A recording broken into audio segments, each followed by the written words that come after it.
Neeson pulled her worn cape tighter around herself as she skittered from shadow to shadow, cursing her bad luck. Not only had she missed the last public pod, not only did she lack the funds to hail a private bot to take her home, not only had she failed to pay her communicator bill, so she could not reach out to a friend, if she had had any friends in this forlorn city. No, she has also made a wrong turn somewhere along the way. She had somehow strayed into that part of town. The part of town her indifferent co-workers had warned her about. The part of town, had it even been tolerated in the town she grew up, her parents would not have talked about. The part of town where the unfortunate and the aliens lived.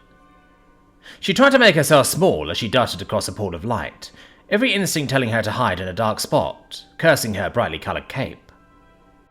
Except this town had a horror her parents refused even to mention. Terrans. Tall, towering Terrans. Predators. Ferocious, bloodthirsty, violent predators. Was that shadow moving? Neeson had never seen a Terran in the flesh, but she had heard stories. Stories that can make the bravest tremble and the less brave faint. And Neeson figured that if less than half of the stories were true, Terrans were at least twice as horrible as the worst she could possibly imagine.